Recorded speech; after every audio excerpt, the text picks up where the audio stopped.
Hey guys, this is Dardamus with Dardamus Dominions. We're here with Rosvea, the relay player. How are you doing, relay? No, we're doing really good. I think we have a solid position that we can build from.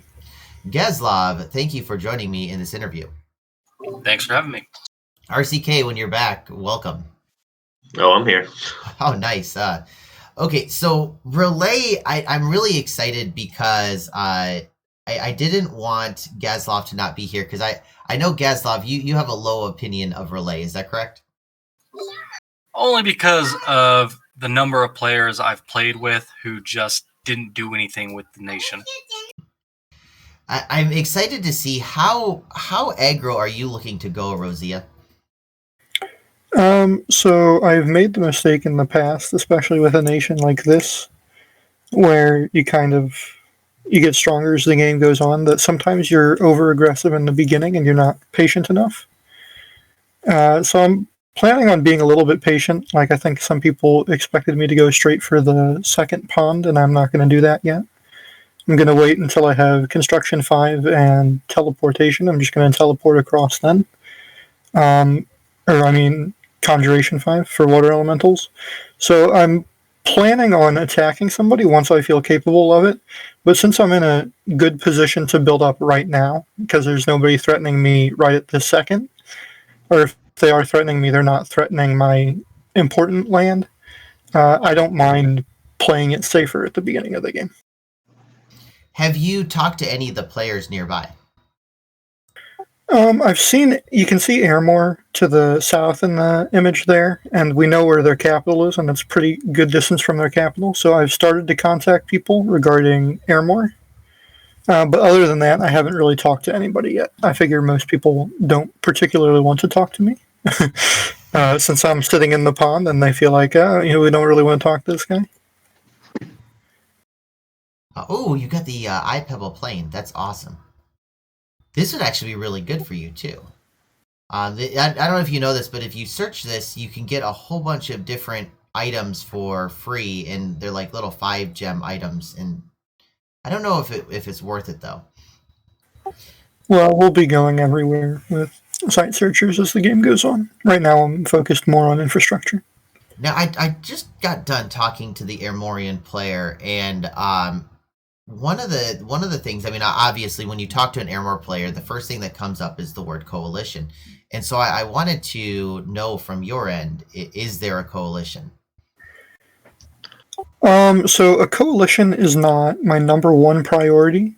Coalitioning Airmore. I wouldn't mind killing them early, but that is dependent on me finding sufficient number of allies to do it relatively pain-free, because I severely doubt that I'm going to be the first war target of an Airmore pretty much ever. That would be a big surprise to me. So I would like to kill him if at all possible, but it's not a priority. Okay. And I mean, is there what's your first target? What are you thinking about going? Like, which direction? So actually, I haven't settled on a target yet. It's going to depend upon how people react to my land provinces. It's kind of difficult to see because of Naba's flag color, but I actually have 3 land provinces, 2 closer to Satis, Kuna Ural, and Coast Haven, and then on the west I have Edirol as well. So I actually have 3 land provinces, well, besides the island that's surrounded by my water, which I'm not too worried about anybody taking. But I might fight Satis or Naba early if they try and kick me back into the water, just because I would prefer not having that happen.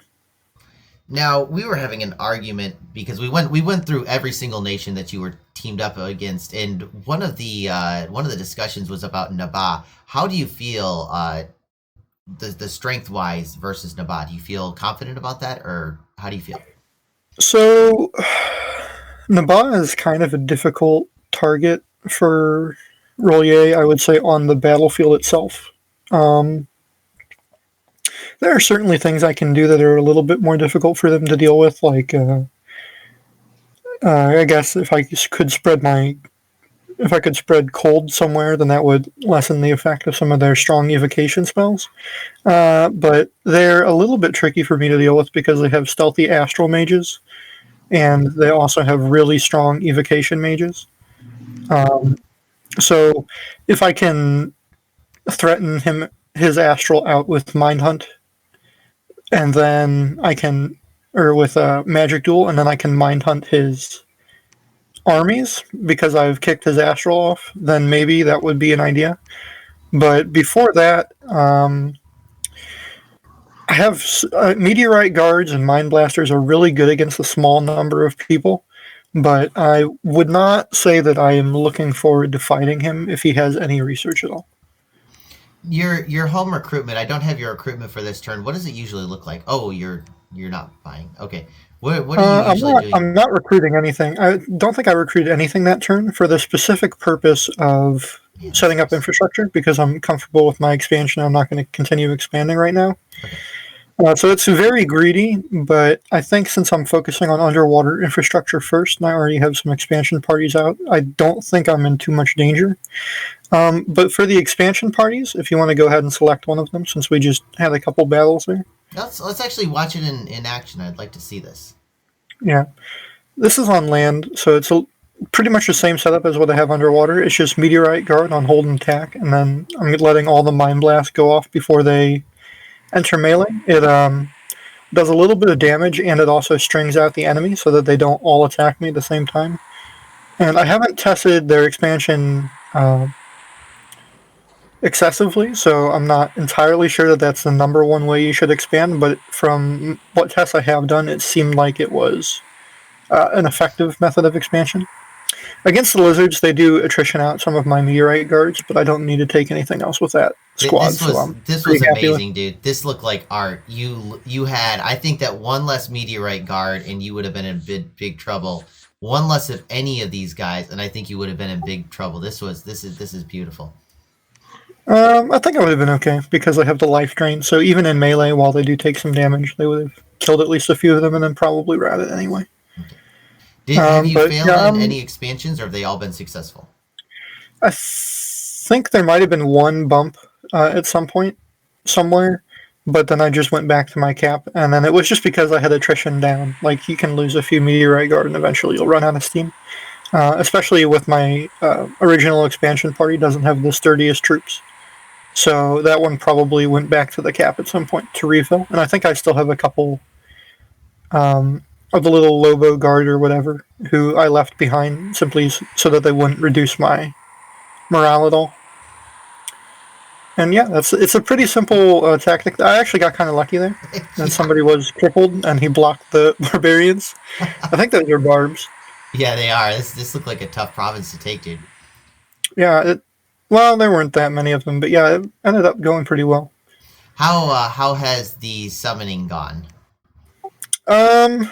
So you can't tell, but the very next turn from this one, the person who's entering the Void Gate right now, he gets shanked by somebody. So he dies next turn. But other than that, I haven't gotten too much good stuff yet. Oh, dude, you don't have any bodyguards. You set these guys on bodyguard because they can't move anyways, and then they go into the battle with them. That's true. Well, some of them are immobile, some of them aren't, I think. Yeah, but the ones that are immobile, like I think these guys, these are map move 0.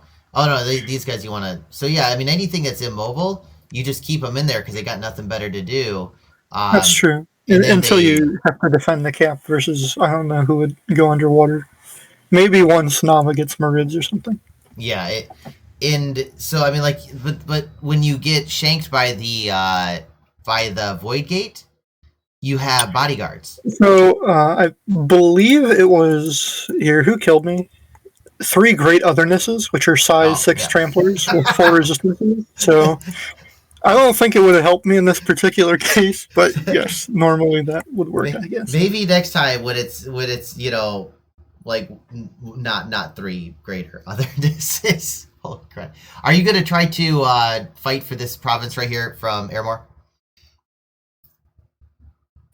I'm not super interested in that province. If he doesn't take it, I'll take it at some point, but it's a wasteland with barbarians in it. That's 2 from Airmore's cap and has had his dominion for a while, so I don't think the province was worth too much. And if it means fighting Airmore for like a few turns and throwing away troops for no reason, I'm probably not going to do it.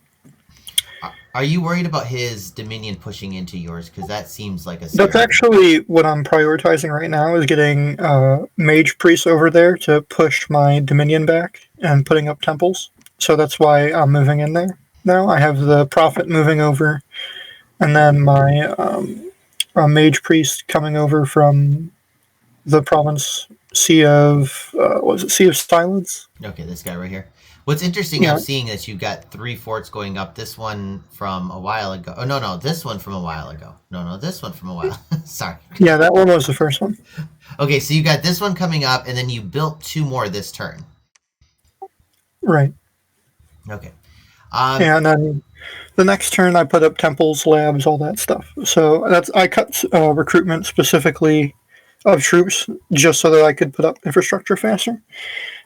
Since I'm in a relatively safe position now, if you focus on troop recruitment when you're in a safe position, you can lag behind on things like mages and fort construction because you're basically bottlenecking yourself by creating troops, and I don't want to do that. I want to build a really stable foundation, see if other people are picking poor war targets for their first wars, and then exploit anything there. Okay. Now let's go into the troop overview in more of a traditional national overview here. Where is relay? There you go. The first question I've got, because okay, and I know that this is a little bit of a personal thing. What do you feel about these Lobo guards? I think I don't like them that much because they require magic leadership. Okay, that's fair enough. RCK, have you seen these guys being used at all effectively? The only thing I've really ever seen them used for is just Give me just chat. one moment. What was that? Rosvea, what did you say, dude? Oh no. Okay, yeah, RCK, what did you say? So you said that they're good for chaff? What do you mean by that? Yeah. Pretty much that you want something to clog up the enemy's front line while you have your communions or your mind blasters going off. Because I mean, Relay will be a heavy communion nation, being how much Astral. So you just really want something in the way, just like how Ermor has their soulless or their skeletons, or how Scaleria has their skeletons. It's just chaff to get in the way, pretty much. What I like about them is the gold to strength value, that they've got 1.4 seed strength for 5 gold, and you can recruit infinite numbers. I mean, you can recruit 50 of these guys a turn pretty easily. Gazlov, have you seen the Lobo guards in action in any useful way? Because I know that it seems like a good troop on paper, but it doesn't ever seem to follow through. Yeah, other than breaking down walls, I mean, you're right. You don't tend to see them very useful roles. The claw is just a single attack, right? They're not like the imps. Yeah, they only get a single claw. I mean, they are super cheap, but I think these guys can actually work against you, especially since Blood Surge is so common of a bless. That's true. I could see that. Rosvea, you ended up going with the Meteorite Guards instead, correct? Yes, I did. Now, these guys are crazy expensive for resources. What makes them worth it? They have very good protection. It's especially useful underwater because a lot of the independents have poison weapons. So if they get through your protection at all, they can kill or attrition out your troops. They have very good attack. Well, it's not very good, but it's solid attack, and they have 22 damage, piercing magical weapon, which is one of the better attack weapons for any troop in the whole game, really. When you get later into the big battles, are you going to keep with the Illithids? So, because they are very low on resources, I might continue to make them if I have the gold spare. Simply because they can do a good job of locking down troops, or if the enemy doesn't bring enough chaff at the start of the battle, you can interrupt mages very easily with Mind Blast. Are there any troops in this roster that you're going to be avoiding? Or, I'm sorry, Yeah, I guess I should ask for definitely. the other way. Are there any troops in addition to the Meteorite Guards and the Illithids that you plan on using? If I need bodies really quickly, I might make the Lobo Guard the uh, just for siege strength or something like that, since the Meteorite Guard tend to come in very low numbers. I will not make the crab hybrids because they're too expensive. I'm definitely not making the aquatic units, despite their cheap costs. The less expensive resource-wise slave Atlanteans, they do okay damage, so I might look into getting them, but their morale and protection are just so much worse than the Meteorite Guard that I'm not sure how worthwhile they will be fighting even slightly out of the early game. The only other person who might come in handy, depending upon who I'm fighting, are the slave troopers who have a net. Or perhaps even the Shambler Thralls.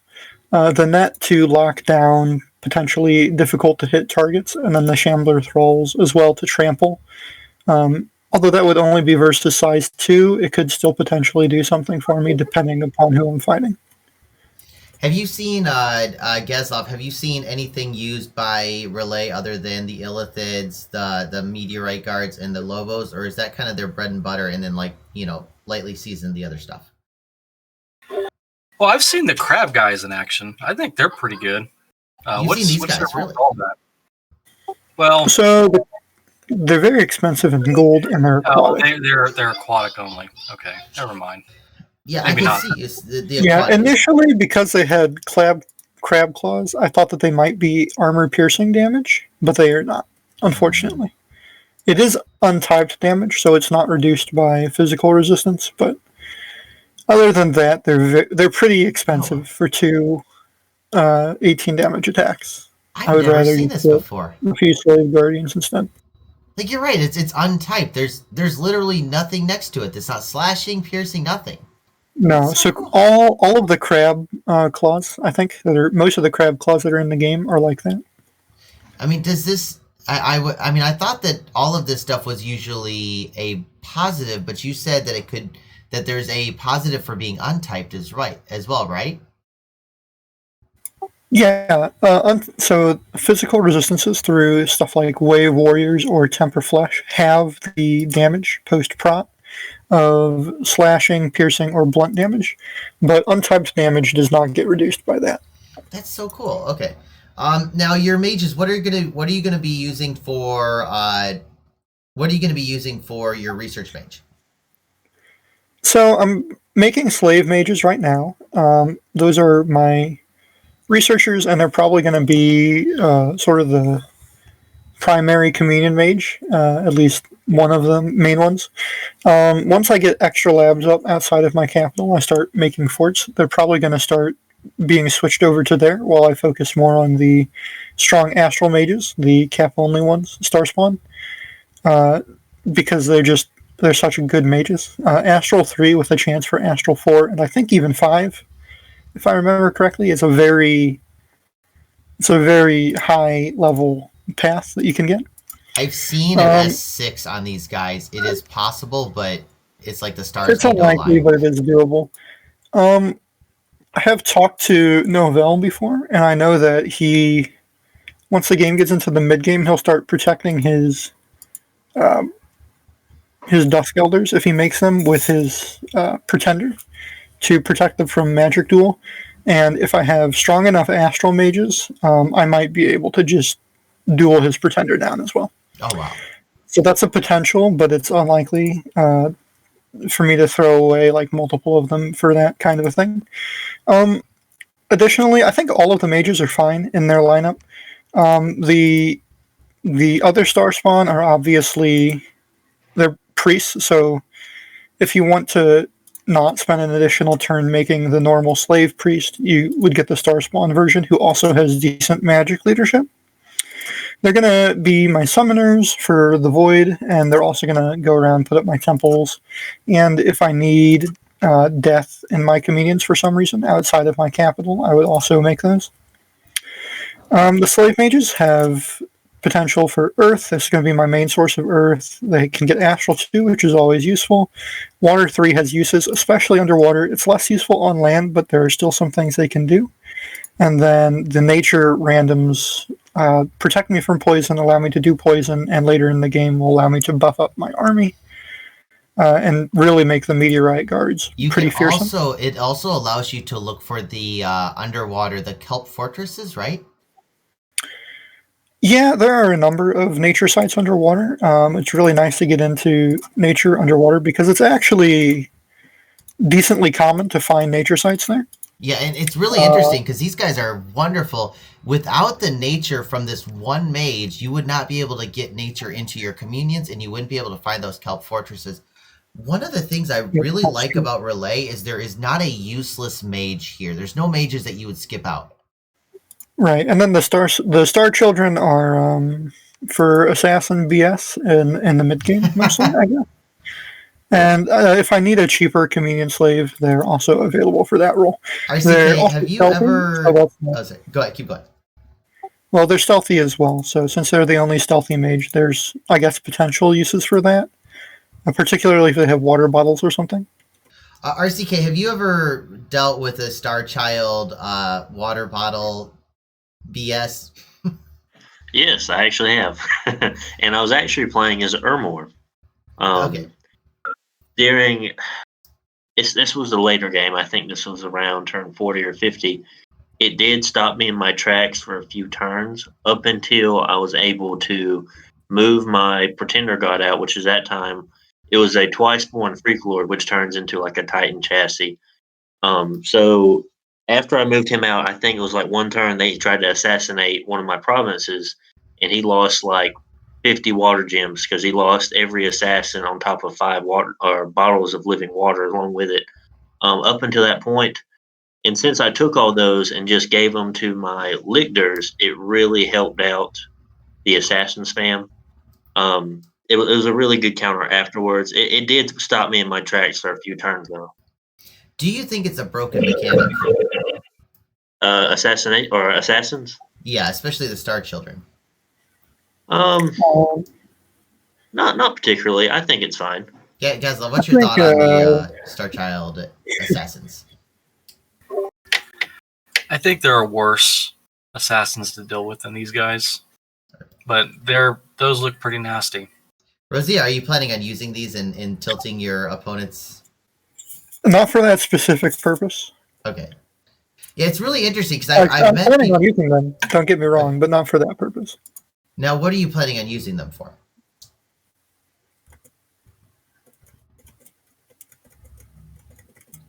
I plan to use them to just assassinate people. Okay. Okay, so we've gone over that. What was really interesting is that I've seen people use these Star Children in communions with a regen bless, which is really cool. There's some really cool options for a bless. Did you go with any of them, or did you just go scales? I went Astral 8 for Farcaster Arcane Finesse, I believe. Can you, which one of these guys? The Immobile that has like 3 Astral. Okay. So it's the anemone thing. Yep. I went all the way to Astral 8. I took Farcaster Pen, and then I went for Scales. Okay, and then you went all scales like this? Yep, it's imprisoned. I still have extra points over just to, sure, why not get Dominion? Yeah, and then I think I went Cold 3, just because I think it's better for a Water Nation to go Cold 3, since you're potentially going to be doing Group of Winter and Frostfen later. This guy turns into a really cool looking, if you can twice spawn him, he's really, and then you can start using him outside of just aquatic as well. He turns into a standard Titan chassis. So that would be interesting. I guess what I would do is just teleport him onto land and let him suffocate. Yeah, exactly. I don't think too hard into it. And so it is a good chassis. Why did you pick the scales and not picking any of the other magic fields to go into? Because Astral, I mean, you get a lot of Astral in Um, Relay. I do get a lot of astral in Relay. I wanted to make sure that if basically I wasn't too worried about my other paths. I think since Royer has a communion, they can easily use their earth, their nature, and their death. And there's pretty clear stratagems they can use that are very effective against a lot of nations. Like darkness is very good against anybody who doesn't have dark vision, at least 50. I'm not sure how many of those people I actually started by, unfortunately. I think Naba has Spirit Sight on some of their troops. Only a few of them, so actually it's pretty good against Naba. It's probably pretty good against Abyssia, maybe. Probably not, since they should have Dark Vision on all of their troops. Yeah, so I got a little bit unlucky with who I started by, but Darkness is a clear-cut spell you can use. They don't necessarily Skelly spam, since they don't have the best death mages ever, but Darkness plus a bunch of different astral spells, not Master Enslave, but Mass Enslave Mind, Grip of Winter, like I said, as well as the Frostfend.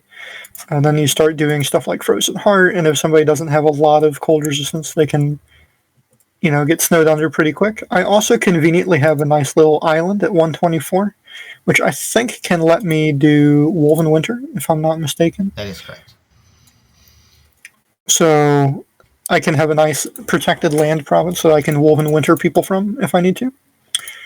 And even if I can't hit them right away, I think a water lens gives me an extra range anyway. So I have a pretty sizable range I can Woven Winter from, and then I can do Murdering Winter later in the game as well, potentially. So there's a lot of stuff I can already do with my paths in the middle game and in the late game. So I wasn't super worried about breaking into other paths. If worse comes to worse, I'll empower for a Thistle Mace or empower for Earth Boots. I can just bite the bullet and do that, and I think the scales are probably worth it versus, spending 30 gems here or there. So I have one last question for you before we finish up. What do you put your chances of winning the game at? Do you feel pretty confident? It's pretty early to call who has the best chance of winning. I think that if I play well, I have a very good chance of winning. My expansion already brought me into contact with 4 of the thrones. So if I secure all 4 of those over time, then I think I'm in a very dominant position to win the game. Excellent. I'm really confident that I have a good shot. Well, Rosvea, thank you so much for taking your time. I'm sure that being underwater, we'll be able to get another interview in before the end of the game, or maybe 2 or 3 or 4. So I look forward to seeing you then, dude. Yep, I'm not sure what I would have to do to get knocked out early. So thank you for having me. Yeah, Dominion, dude. That's the only thing I could see. RCK, thank you for joining up with me. I'm glad I could be here. Gazlov, again, thank you so much for joining. Thanks for having me. And I'll see you guys in the next one. Have a good one. Bye.